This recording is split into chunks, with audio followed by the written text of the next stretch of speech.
Truck-kun strikes again in the most heretical last boss queen from Villainess to Savior. Our main character wakes up in the 8-year-old body of her favorite game's Villainess and must rebuild Pride's reputation now that she has to live as her to avoid a future execution. The story regularly moves through phases of her life, so we don't stay a small child for very long. And even then, she still acts with most of the maturity of her previous 18 years of life. Because this world is based on an otome game, there are plenty of handsome men in Pride's sphere. Whether it's because they respect her or are in fealty contracts is a different story. In the process of fixing the problems in her own country of Frisia, she gathers more men for the harem.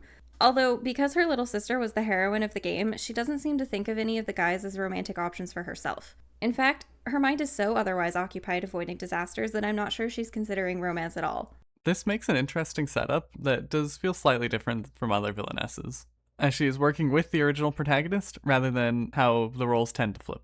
Stale is my favorite of our choices, though. He's a little more reserved, but he's trying to play royal politics in Pride's favor and support her in any way he can. I think out of all of the guys, he loves her most for her and not just for her position and what she's capable of. But maybe that's just because he's been with her since the beginning of her reincarnation journey. The magic of the special abilities keeps things interesting. They were able to use it to flesh out characters a bit more, and it was fun to learn who was capable of what and to what extent. The story was also able to utilize their magic abilities as a problem-solving tool, which I enjoyed. I wish the abilities were used more, but it might make some of the problem solving too easy. I do enjoy when she claims she's having a premonition, when it's just her previous game knowledge.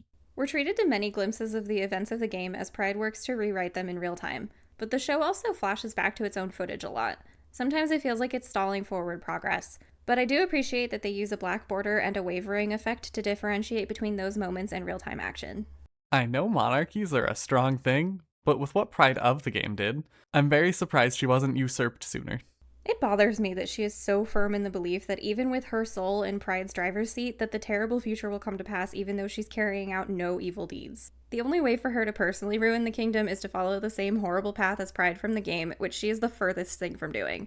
Sometimes I want to shake these girls and be like, all of your actions have been kind and helpful, so obviously the horrible thing won't come to pass. Why are you so convinced that you'll end up on trial for actions you have not committed?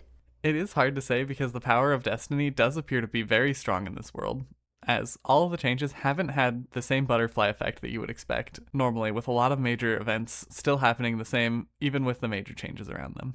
Towards the end, we saw a brief glimpse of a possible bad guy when the hot air balloon appeared and dropped some bombs on our main cast. But they didn't identify themselves or indicate allegiance to a specific place, so it's still a complete mystery as to what that was about. I think the strength of the show is the character interactions, especially between Pride, Stale, and Arthur, so season 1 was a good 7 out of 10.